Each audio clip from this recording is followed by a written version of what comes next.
All right, welcome back. This is episode 11. It is Friday, January 16th. Thanks for joining me for this 11th episode. We've broken past 10. I can definitely do like 100 of these. That's my guess. I would put money on that. I think I can just keep going. We'll see. Yeah, I was sort of debating not doing a stream tonight because I suddenly just a responsibility was dropped on me where I have to learn a bunch of songs on the drums very suddenly and perform them in less than a week. And so I've been doing that, and I didn't really have much time to think about what I was going to do tonight. And yet I think I don't know, I realized something that I've thought about a little bit in the planning stages of preparing to do this stream. I was reminded that I think I can just kind of always go live because, like, I don't know, I have all these books around me. At the very least, I think it is nice to share something that might otherwise not be in my own mind or in someone else's mind, because there's plenty of things I could read personally. Like, I feel that I could read them just over and over. I wouldn't be able to read them enough times in my life, and I don't read those every month necessarily. I may go a long period of time without reading stuff like that.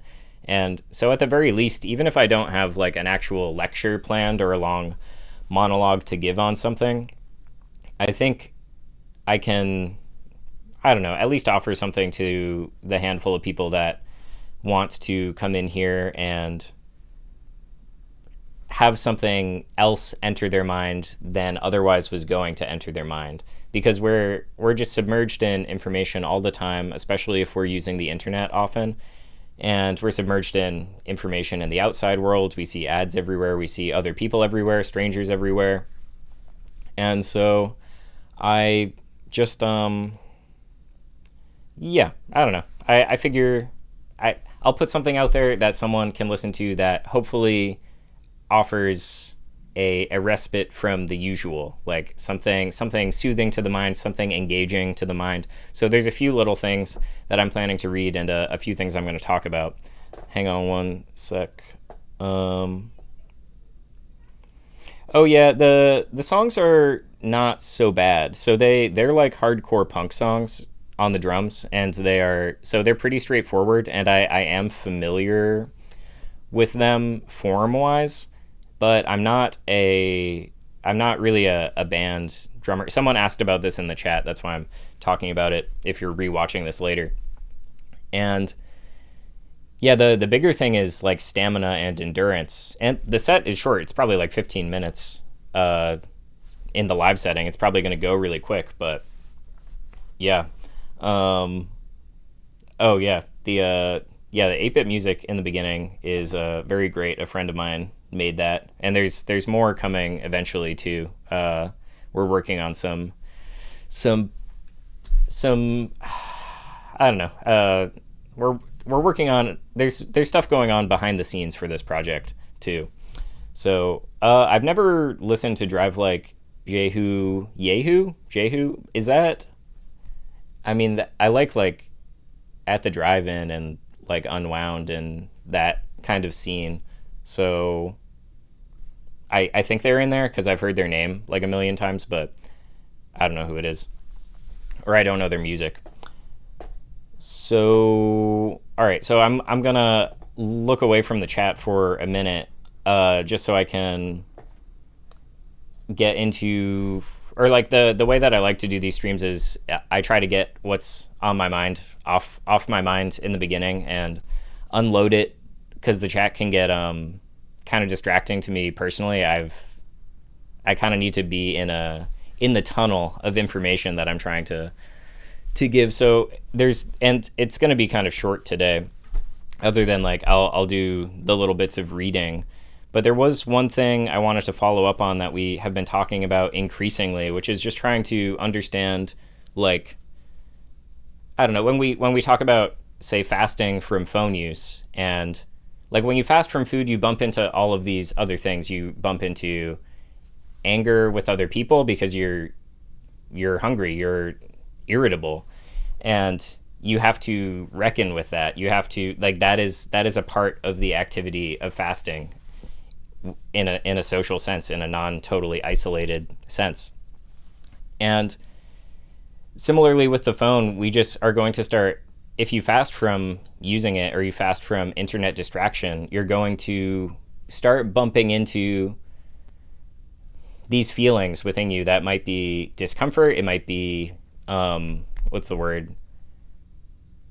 Just, I don't know, like you're not jittery, but, or like antsiness. But, just this feeling that you really want to do something else. Like you really want to check the phone, or you may feel uncomfortable sitting with yourself.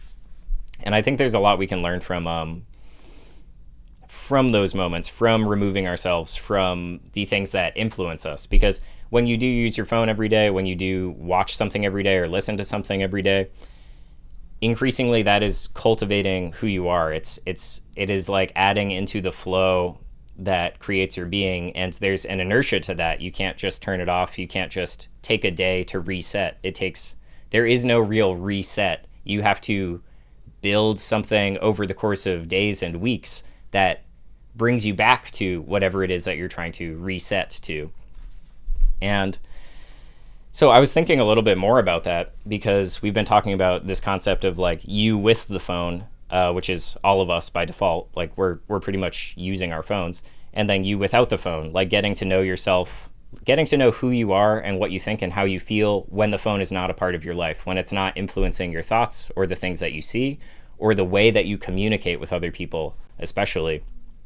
Because when you're not using instant communication, you think a lot differently about the people that you see and talk to and what you want to say to them over the phone or when you see them. Like having this constant access to instant communication, it kind of makes talk cheap in a way that you can get really used to, and it's all throwaway talk. So I don't know. So I was just kind of elaborating on that idea in my head, and it's like, because it's not just you without the phone. It's like, I would like to know me without ads, or I would like to know me without being in a negative city environment. I'm not saying all city environments are, but some city environments I find negatively affect how I feel and the things that I think. It's like, well, who am I without all of these things? And the list goes on, and I think that is, I guess, I just want to put in people's minds as we enter into this weekend, the idea that maybe people other than just me want to get to know who they are without all of the influences, and without all the influences, basically, because those influences, they come in and they affect you, and they carry on into the next day, they carry on into the next week, the next year, and then that is how you live your life. That is who you are over the course of your life. And so, yeah, I just wanted to offer that as an idea, as something to keep in mind over the weekend and at all times. And yeah, I mean, I guess for the sake of completeness, the broader context for this is that I don't think we're in a neutral environment. I think we're in a hostile, anti-human environment. I think we're in sort of a psychological warfare zone it is creating a population that behaves in ways that are contrary to the good of their own souls. Like it's contrary to the good of human development. I think it creates impoverished life materially and especially spiritually. So as we head towards 2030, as we finish up this decade that we're now more than halfway through with, I think we just have to think about how certain things are atrophying our ability to use the full wealth of our critical faculties. So things like relying on ChatGPT to do everything, or to write emails, or to do this or that. it atrophies your ability to do that. We need to be practicing things that are difficult for us so that we can grow those skills. I keep going like this because in my mind it's like it literally like lights up your brain. It feels good. It lights up the brain. I have to, the bar below me just started getting really loud, so I'm going to grab my sound canceling headphones and I will be right back.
All right, thanks.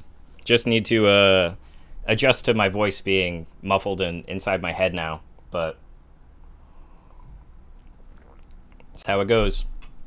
So I guess let me know if you can hear the music from the bar through the mic. I doubt it, but maybe it is there, and that's okay. So the one other thing that I wanted to mention that was a thought that I had before I get into just reading a handful of things that I think are nice to keep in my mind, was this sort of, it's the other side of getting to know yourself, because on the one hand, we can cut off all of that stuff, but we're still desensitized, and it sort of takes a rediscovery of our senses. And I guess I go like this because I think a lot about body tension and actual physical soreness, and that is a way that I do like to return to myself, is basically through like yoga or self-massage or stretching, and doing that in isolation, or like, you know, not listening to music, not watching a video. I think videos are helpful to watch initially to learn the poses, but then once you're able to memorize poses that are good for you, I think it's best to try to do it without distraction, sensory distraction, because there's so much to sense within your body when you're doing these things. And I think that becomes obvious when you do a simple exercise like, if there's a part of your body that is actually noticeably sore, this is easy because you just start there. Like say your shoulders are sore and you just start massaging them, and just, you know, just sit cross-legged on the floor or something, or in whatever position you can sit, and if you start massaging that part of your body until, here's what happens in my experience. Basically, I can do that until, and then eventually a part of my body that I didn't know hurt starts to feel sore. So my shoulder feels relatively relaxed, and suddenly like my lower back has a noticeable pain that I did not notice before. So I move over to there. And then that eventually what I discover is that, oh, my feet hurt or my calves hurt. And then I sort of just follow this total unwinding of like how tense I actually was. And I was just ignoring it. I learned to block it out of my senses. We're all blocking out so much of our senses, especially internal body senses. And when you follow that and like you actually attend to them, you start to, your senses, they reactivate. They like spread all over your body. It's like it reactivates all over your body, and especially inside your body, because it doesn't, sometimes I sometimes I do feel like my sense of touch is just a surface phenomenon, but it's really not. I think I just feel that way if I'm sort of dissociated, and I feel like I'm like a surface interacting with other surfaces, but that's not it. I'm a three-dimensional, like deep physiological being, and I can feel movement within myself. I can feel all contact within all of my tissue if I become sensitive to it. And so that, I don't know, I think of that, it's not like these are complete concepts, one on the other side from each other, but they're just examples of ways that we can regain that awareness that I think our society certainly does not try to foster in us, and I think actually takes us away from. And you can live your whole life like that. You can live your whole life tense and numb, and I think most of us are living lives numb to many things. And yet I think life is a whole lot more full when you can feel as much of it as possible and reflect on as much of it as possible. And there's another concept that kind of ties in with this that I think about. I've been thinking about it lately because I've been doing these vocal warm-ups that an old vocal instructor gave me before I do every stream. And if nothing else, if this stream is for naught, then I'm at least glad that I'm doing these vocal exercises, because it feels like my voice has just been underutilized, and I regain sensitivity of parts of my voice. This is not where I was going with this, but I increase the sensitivity of where my voice comes from, like my larynx and my vocal cords and all of that. I can actually feel them more once I'm, sitting down cross-legged or standing or whatever and doing these vocal exercises for 30 minutes or an hour, day after day. So anyway, but where I was actually going to go with that is one of these specific vocal exercises is to hum. It's like a sliding hum. So it's and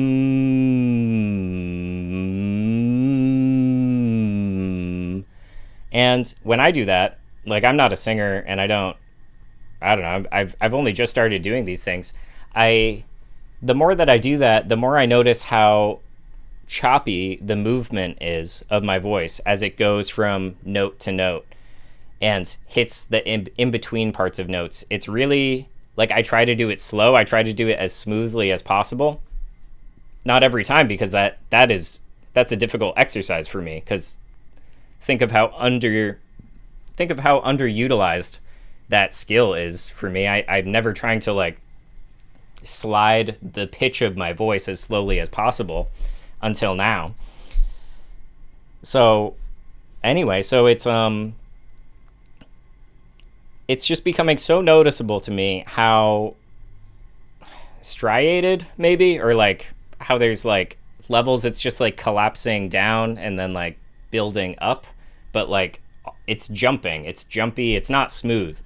And that smoothness is something I eventually want to be able to achieve. And that, I think, it applies to a whole lot of other concepts, not only physiological concepts such as movement or something, but it reminds me of Tai Chi. And I've never had a Tai Chi instructor, but I've read some books about Tai Chi, and I think with Tai Chi and the movements of Tai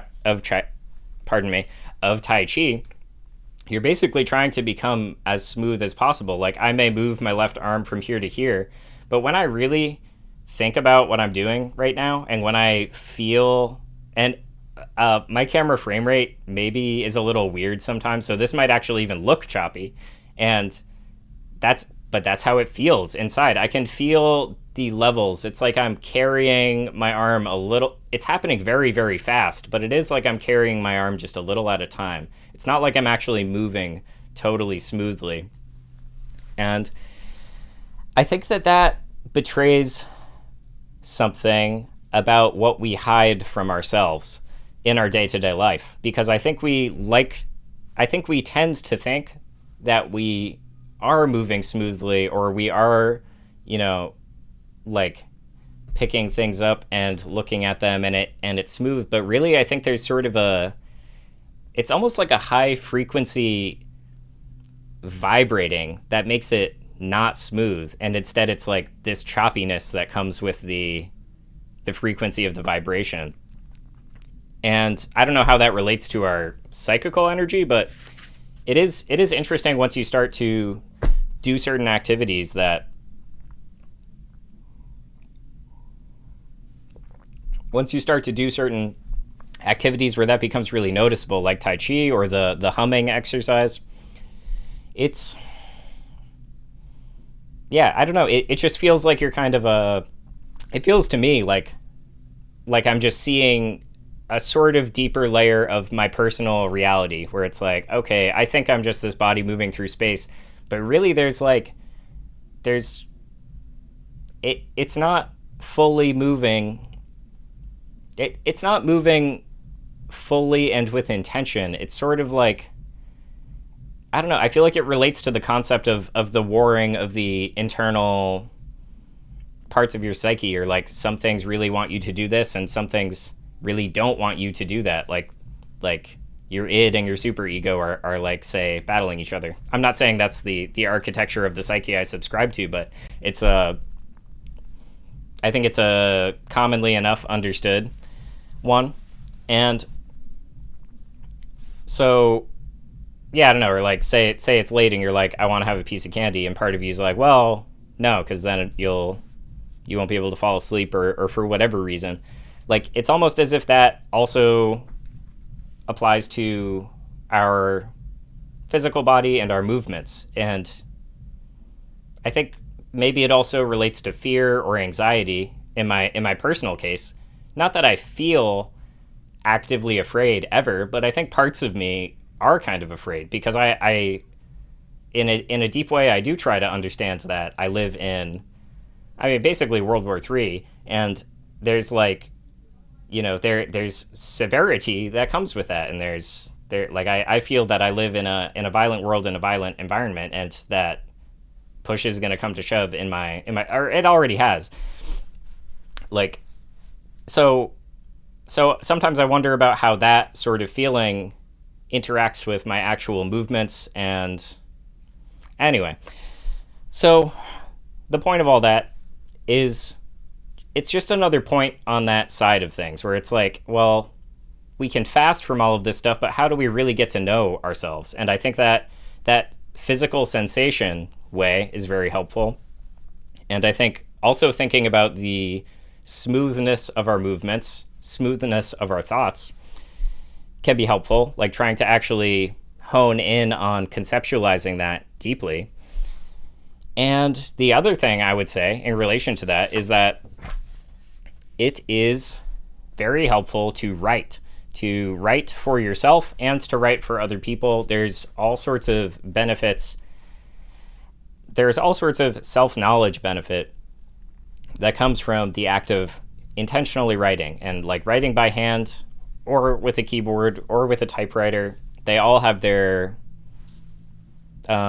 implications. They all have their, like, they're all different mediums. You're going to say different things with each of them.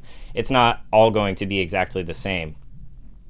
Like, I found with an electric typewriter, that's the only place I've ever written poetry. I never wrote poetry my entire life, and then I had this electric typewriter that it whirs. It has this like hum, and the keys are really loud because it still has hammers. It's just electricity throwing the hammers, and there's just a rhythm to it where I just started writing poetry without reflecting on it at all. It just made sense suddenly. Anyway, so yeah, I think it is extremely important in our current societal situation to write, to just like reflect on your own psyche. And maybe you don't want to do it because there's all kinds of reasons one might not want to do it. It can be hard because you're putting something out there in the world that someone can find and can read. So there's a self-censorship thing that does happen just out of necessity.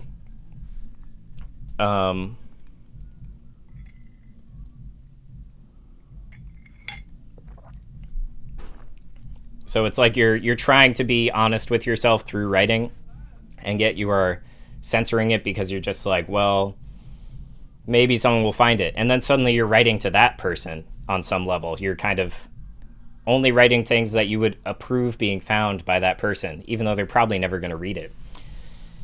Yeah. Anyway, so that's just a note about writing. I'll have a lot more to say about writing in the future, I assume, but off the dome, that's just kind of some stuff. All right, hang on one sec. Cool, yeah, I will check that out. I think I know that song. I definitely know the Meat Puppets. Yeah, I would do that IRL, but I would not do that on stream. 3-hour horse stance. Just because, I used to do figure modeling, and it was it's nice to just be forced to hold a stance for a long time. You think about it's a task none of us really ever have to do other than like sitting in a chair, but that's totally different. You may have to sit in a chair all day for work, but you don't have to literally be like as still as possible for 20 minutes or an hour or something. Yeah, honestly, like the Emacs joke, it's like Vim. I feel like there's things I write differently in Vim versus in text edit on my computer, like because you navigate the text differently using Vim, and I love Vim. So not that I'm good at it. I use it like as a super basic text editor. I don't really program much at all anymore. Like if I am writing I have written some. I haven't really written these. Like if I need a program now, I basically TBH I will use AI to do it because it can, and it's less of a headache. So I had to batch edit a whole bunch of files recently, and I wrote a script like that. And anyways, so let me see here. Oh yeah, actually let's cut to the book cam real quick, because I've got 2 gifts that I received today that were kindly handmade for me. And this, I read something from this. I read something from this the other day, and I lost my copy of it. And my friend Saladers on Instagram, you can look up Saladers as a book publisher, I suppose you could call you. This is that they're making books. So anyway, I mentioned that I lost mine at my friend's house in Canada, and so yeah, she printed me this, and it's awesome. I will zoom in on it because it deserves it. And then she handmade me this gift, printed it and bound it and everything. And I've never heard of this. This is a book called Unseen Warfare, and as edited by Nicodemus of the Holy Mountain and revised by Theophan the Recluse. And hopefully we can bring that kind of naming scheme back. And I have never heard of this, but she heard me say on a stream that I've been thinking about Catholicism and converting to Catholicism, and so she made this for me. And I'll zoom in on these in a minute, but Unseen Warfare, The Spiritual Combat and Path to Paradise of Lorenzo Scupoli. And yeah, the table of contents is fucking, pardon my language, it's crazy. The last section is, if a man is perturbed, he must immediately reestablish peace in his soul. Oh wow, yeah, these are kind of awesome. And the first section is, what is Christian perfection? Warfare is necessary to acquire it. 4 things indispensable to success in this warfare. Yeah, this seems awesome. So I'll check this out. Really appreciate it, and I will zoom in on it real quick.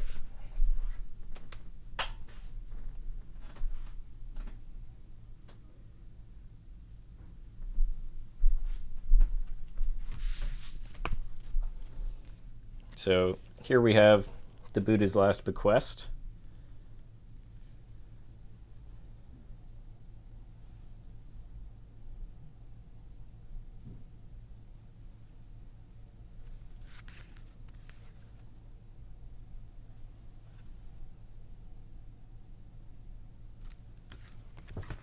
I'll show you a little bit of the inside.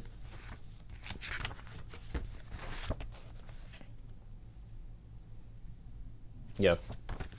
And then we've got this unseen warfare with some anime background, as Saladers is wont to do.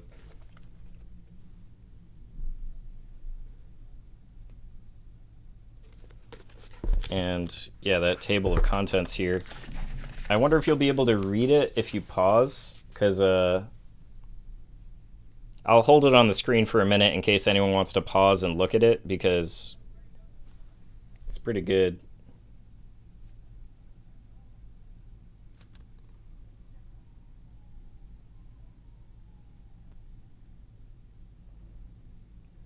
How to overcome negligence.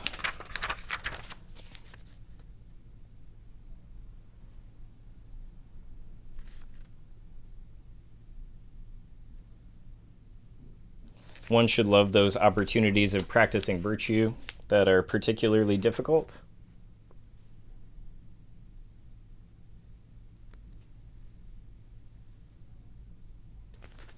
And then there's just one more page here. But it's worth reading these. It seems very interesting.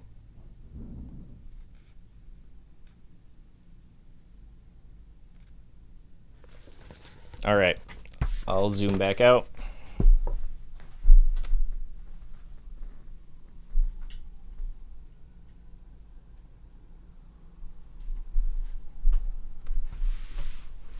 Cool. And this is a slightly, the text looks to be the same as the one I used to have, but I opened this up and looked at it, and it has some footnotes that my little copy did not have. And there was a funny poem here. I don't know what century this is from, but it is they quote a poem from a certain Sir Edward Dyer, D-Y-E-R. I don't know who that is. But yeah, on footnote 14, it says, "Contentment is specially taught to disciples, while lay people, though also cultivating it, are not expected to practice it to the same extent. Note the striking lines in the poem of Sir Edward Dyer." And I'll read this poem because I thought it was very nice. My mind to me a kingdom is. Some have too much, yet still do crave. I little have, and seek no more. They are but poor, though much they have, and I am rich with little store. They poor, I rich. They beg, I give. They lack, I leave. They pine, I live. Yeah, very nice. I'll read it one more time a little faster. My mind to me a kingdom is. Some have too much, yet still do crave. I little have, and seek no more. They are but poor, though much they have, and I am rich with little store. They poor, I rich. They beg, I give. They lack, I leave. They pine, I live. Yeah, that one's good. Thank you, Sir Edward Dyer. Yeah, and sometimes that I feel like an important distinction with. I like the last comparison, especially. They pine and I live, because I think that is something.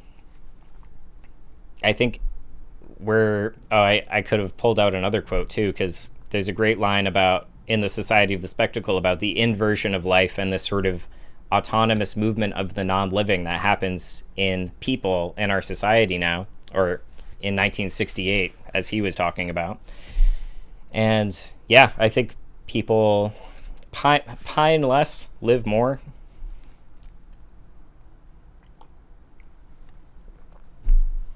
It reminds me as well of I read a certain Tao Te Ching translation that talks about cultivating virtue, and it talks about the way to do that is to attend attend to that which is closest to you without delay, I think is what he says. I can pull it up. It's right here.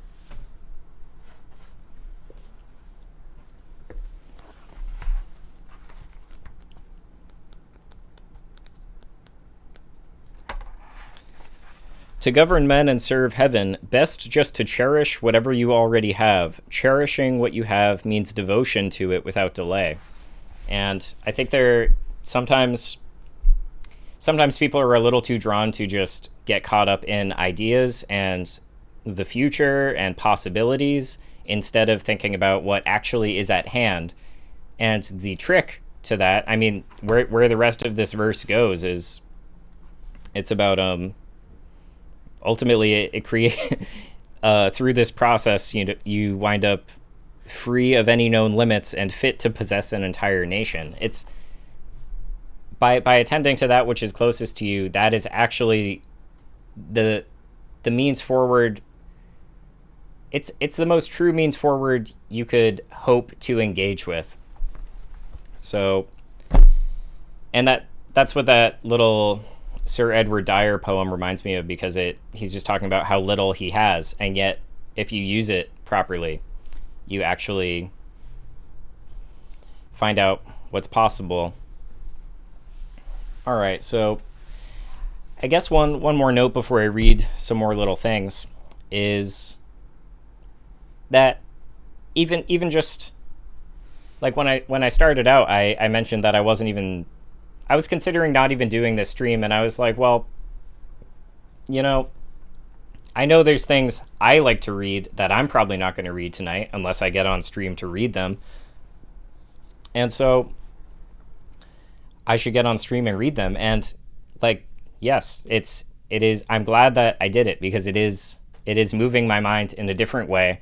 I'm thinking, I'm speaking, I'm expanding internally. I'm exploring avenues of my mind that otherwise would not have been explored. Maybe I would have gone on my phone. Maybe I would have gone to bed. Maybe I would have read a book. But that's different than actually putting this out there, talking to people, and sharing this with people.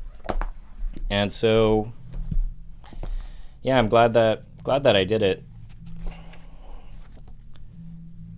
All right, and what do we got here?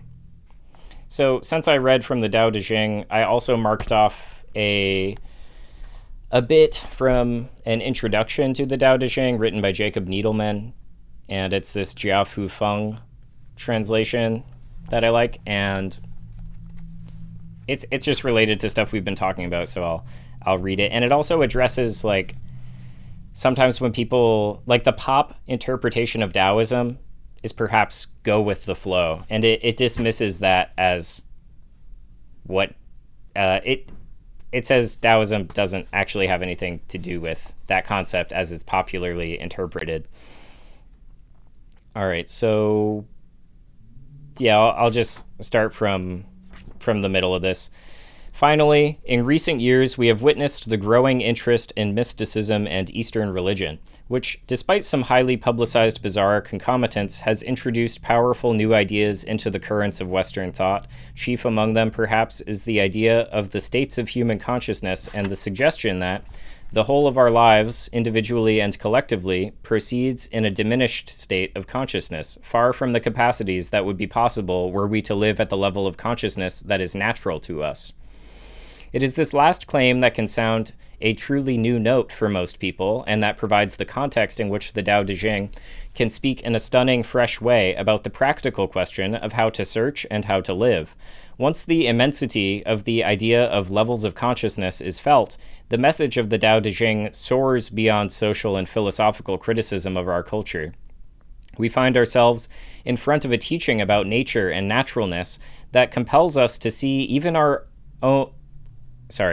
We find ourselves in front of a teaching about nature and naturalness that compels us to see even our very legitimate current concerns about the environment and our planet in a way that is far more immediate and at the same time far more inclusive than we might have ever imagined.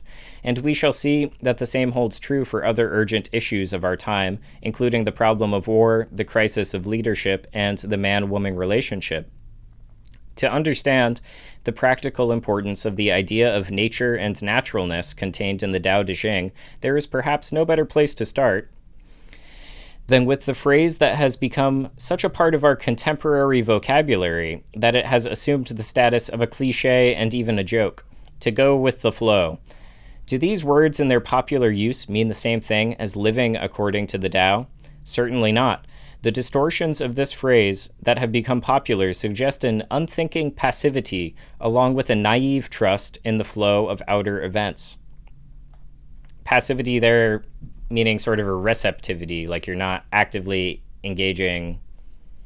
Anyway, but is it also a distortion to equate the ideal of living in accord with the Tao with simply obeying one's inner emotional and physical desires, as well as one's hidden intellectual prejudices? The point here is well illustrated by an exchange between the Zen master Shunryu Suzuki and his American pupils. Quote, "There is a big misunderstanding about the idea of naturalness. Most people who come to us believe in some freedom or naturalness, but their understanding is what we call jinen ken gido, or heretical naturalness, a kind of let-alone policy or sloppiness.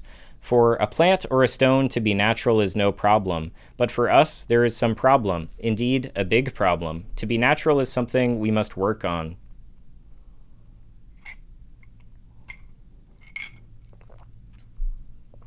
That's something that I think about all the time, because we are sort of expected to be able to act natural, and yet there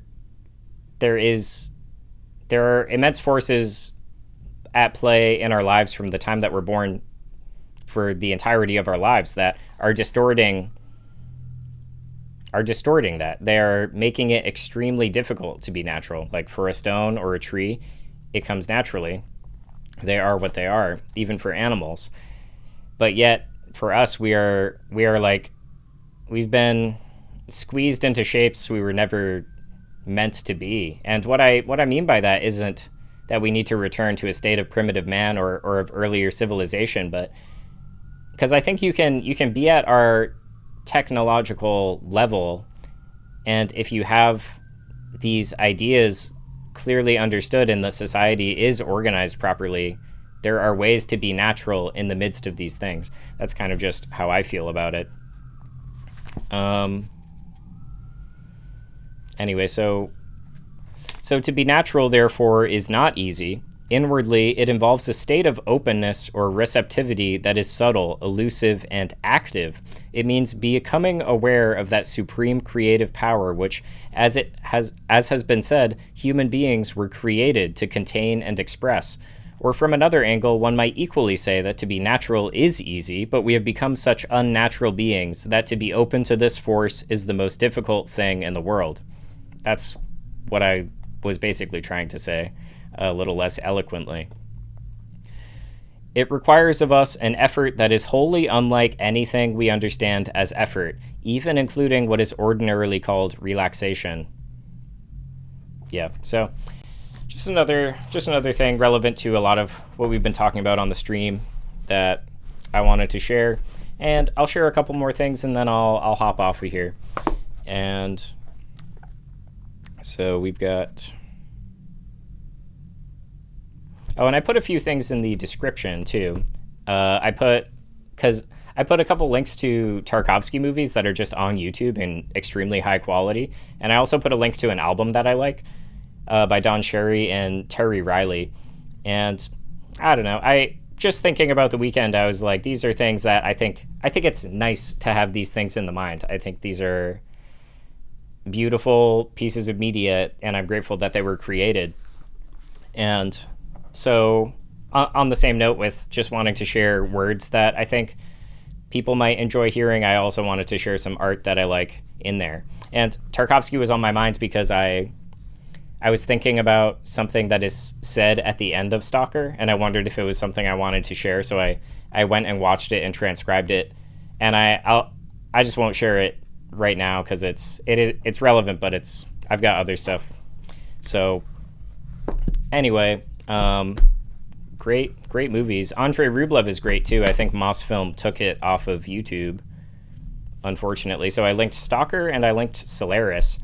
Solaris, I mean, I like Stalker a lot more. Solaris is, it's also great, and it is more of a movie. It feels like more of like a straight up like sci-fi movie. Stalker is sort of a not your average sci-fi movie, although in plot it technically is. And yeah, but Solaris, I got a renewed interest in after reading a book. This book, Four Arguments for the Elimination of Television. And yeah, so this is a really great book. It's astonishingly good. I thought maybe it'd be kind of goofy because it's just, I don't know. But he wrote it in the 70s, and I thought it was very far-reaching and important. Some of what I learned in here wound up in the zine that I wrote about phones, which is pinned on my Instagram if you want to read it. And so, yeah, but he had a nice interpretation of the plot of, or the symbolism of Solaris that I hadn't thought about, where he's interpreting it as, because you can watch it and have it just be a sci-fi plot, but he interprets it in a way where it becomes about man's relationship to technology. And yeah, so I mean, I don't really want to spoil the movie, but in essence, you wind up so far from the ground that you don't know what is real anymore. And I think that is a useful symbol for where we are in the history of man. And in the movie, it plays out on a space station. A man goes from Earth to a space station to figure out what's going wrong, and in the process loses track of his sense of reality.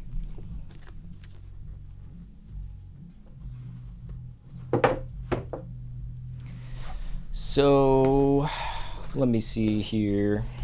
Someone shared something in the chat. Our naturalness is buried under layers of conditioning. Trying hard to decondition is usually more conditioning. The key is to observe the conditioning without trying to change it. Had to write that out. Yeah, there is a, I mean, maybe catharsis is kind of the word, but a catharsis to understanding the conditioning that sort of actually frees you from elements of it instead of trying to attack it symptom by symptom. But I don't know, I would have to think about that more. All right, so just a few more things I pulled out here. Let me see.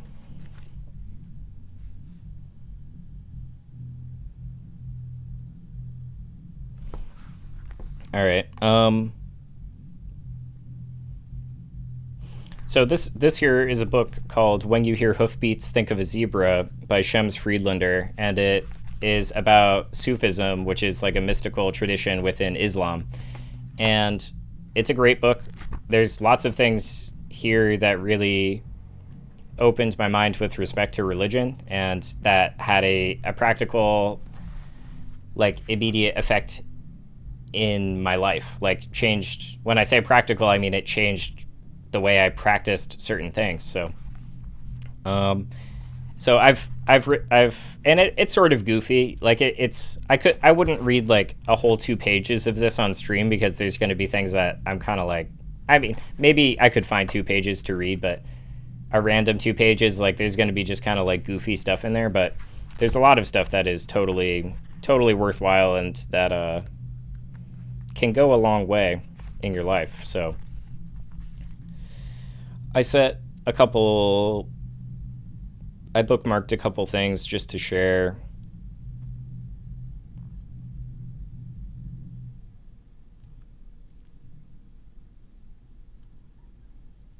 Okay. How can we light the torch of faith in our hearts? With inspiration. We can make no action without its being preceded by inspiration. If we have an inspiration, it leads to a desire, and that desire will create an action. And how are we inspired? Obviously, we're not inspired by a life vicariously lived while attached to video screens. We are involved with too much television and too much useless conversation. too much involvement with who won a baseball game. I'm not saying you can't be interested in those things and even partake of them, but if they take over your life, it leaves no time to do real work. This was written in the 80s for reference, I think. All right, so like late 80s. We can be inspired by reading the holy books sent down by Allah and by reading the books of the masters. We can become inspired by those around us who remind us of Allah. Sometimes, when I'm walking down the street with some of the elder dervishes, we may not even be talking, or if we are talking, it's not important, and invariably, one of them, a man who has been my teacher, will say, "We're walking from here to there. Let's not waste this time. Let's talk about something important to both of us." That is a line from this book that I think about all the time. And I try to, I don't know, it is kind of hard to put in practice but I think about the mortality of me and my friends, and it's like I really want to make the most of the time that I have here with my friends, and sometimes it is hard. Sometimes you are just being pulled away from that at every instance. And I'll read one more thing from here because it relates to fasting, which I talked about earlier, and I'm not going to get into it again, really, but Ramadan is and also I observe Ramadan. I'm not Muslim, but I think Ramadan, or like I don't follow every single rule, but I do spend that as a month of fasting and for the past few years, and it is it has meant a lot to me. I've learned a lot by observing that month. So, and I don't know if this was the first inspiration to do that or if I found it later. But anyway, Ramadan is the Islamic month of fasting, 1 month of fasting. If all we do is not eat, then our only benefit is that we'll be hungry. There are many secrets to Ramadan. Each time we do this fast, some secrets may be revealed to us. Fasting is the only worship of God done in total secrecy. Only God knows. It is said that when you fast, you should rub oil on your beard so others don't know you're fasting. We pray openly in front of other people. It is seen. When we give charity, we give it out. But fasting is a secret between each person and God, and only God knows whether you do it or don't do it. You can stay home and eat 3 meals a day and tell people you're fasting. Nobody knows. God knows, and you know. But fasting from food is just a small part of Ramadan. We have to fast from our anger. We have to fast from being greedy, being unkind, being unfriendly. We have to fast of speech, only say things that we really mean, only hear those things that are necessary for us to hear, only walk to those places that are necessary to go. No frivolity.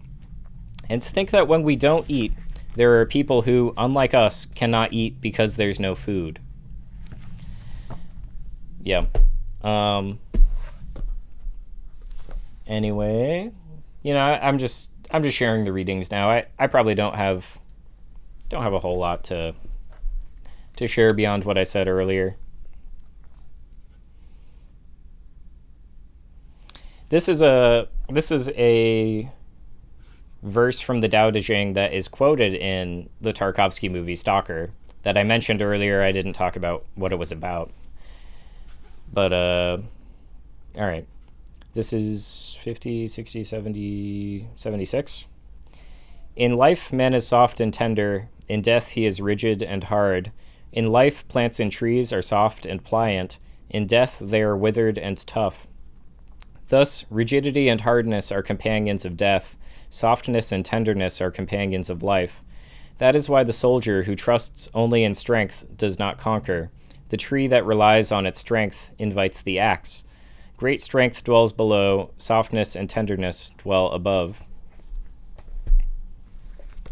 I believe that is the one quoted in Stalker. And one more thing, I will share a poem from Robinson Jeffers that I read the other day. And before I do that, I can reflect a little on the circumstances in which I first read this poem. And that happened maybe on Monday. So I have found every time I do these streams, I have sort of I'm wired in an interesting way afterwards. Maybe it's high adrenaline. I don't know. Obviously it's not as simple as that, but I'm wired in a particular way, and the impulse is to go on my phone. I've talked about that a little bit, where it's like you may have a very positive social experience, and it's like the weaker parts of yourself, the more id-like parts of yourself, just want to destroy that. They want you to forget. They want you to go on the memory wiping device and forget how important it really is to have these positive social experiences and to do work, to actually put yourself out there and do certain work.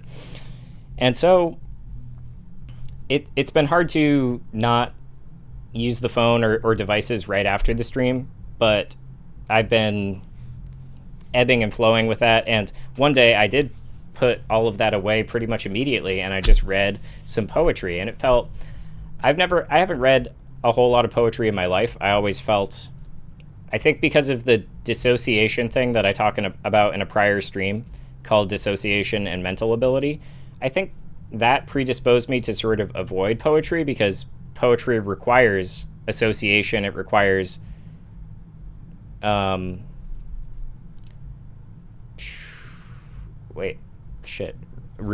ruminating. Sorry, I was struggling to find the word, struggling to follow the chain of associations to find the word that I knew that I wanted. So so poetry's a newer thing that I've been getting into over the more recent years, as I understand how important language is to existence. And anyway, so it was nice after I did the stream and I put my stuff away, and I just felt totally wired. I felt kind of high in a certain way, and like I just read a bunch of Robinson Jeffers poems out loud to myself, and it was awesome.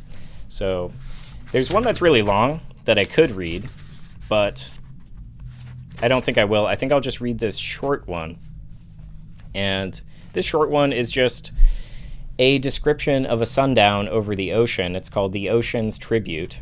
And maybe the real reason I'm reading it is he has this aside in the beginning. He says, "I know it is out of fashion to say so, but I think we are fools to turn from the superhuman beauty of the world and dredge our own minds." And so that is the light, or the light of which I want us to think about this in, because we are in a highly it feels like I'm lying to say we're in a highly contemplative society, but Guy Debord talks about I believe he uses the word, or the translator uses the word, contemplation to understand this concept, where it's like a removal from living life, and it's more into an abstraction, a thought level of life. And yet we aren't, obviously we're also in an extremely non-contemplative society. We're in an anti-intellectual society. We're in a society that dulls our intellect, dulls our ability to do things and live, or to achieve any high levels of consciousness. And and I like how he points out that we turn from the superhuman beauty of the world and dredge our own minds. And this also relates to something I think about when I do go out in nature, and I don't spend tons of time in nature. I would really like to. And when you do go out there and you're out in the world, you experience natural time. You experience something that is not touched or created by man or mediated by man. So you really, I don't know how to put into words this experience, but I think it's important to submerge ourselves in that and reflect on those feelings, to feel those feelings so that they get exercised and can produce fruits in our life. And I don't know. It's just we need to dredge our own minds a little less, never mind dredging the algorithm for just total shit and living in shit and letting that dictate our thoughts. That ain't right. So tonight I will leave you with this description of A Sundown Over the Ocean, The Ocean's Tribute by Robinson Jeffers. Yesterday's sundown was very beautiful. I know it is out of fashion to say so. I think we are fools to turn from the superhuman beauty of the world and dredge our own minds. It built itself up with ceremony from the ocean horizon, smoked amber and tender green, pink and purple and vermilion, great ranks of purple cloud, and the pink rose petals all over all and through all. But the ocean itself, cold slate color, refused the glory. Then I saw a pink fountain come up from it, a whale spout. There were 10 or 12 whales quite near the deep shore, playing together, nuzzling each other, plunging and rising, lifting luminous pink pillars from the flat ocean to the flaming sky. So, thank you for joining me. That's episode 11, and we'll embark upon another week of this next week. I am not going to be here Thursday or Friday next week, and as usual, I'm not going to do a show on Wednesday. So I'll be here Monday, Tuesday, 9 p.m., and we'll get into it. And I hope you have a great weekend, and I hope you enjoyed and think about any of those beautiful things that were written by people who have a much more powerful, expressive ability than I do. But I'm glad that I could meditate on them myself and offer them to you. So, I'll just, nothing in the chat. Oh, and I would appreciate it, hate to say it, but if you if you would like the video, subscribe to the video, and share it with a friend, or leave a comment or whatever. I'm almost at 100 subscribers, so that's pretty cool. I started out with almost none. This channel had been up for other reasons for like a few months, so I had like 10 or something, but yeah, so almost to 100. I would, if you have friends interested in anything like this, send it their way. Pretty soon I'll have some shorter videos so people can get the gist of what the channel's about, because I know it's intimidating to send like an hour-long video to someone. And even if you're timestamping it, it's like, who wants to open that? All right, so have a great night. Thanks for joining me. See ya.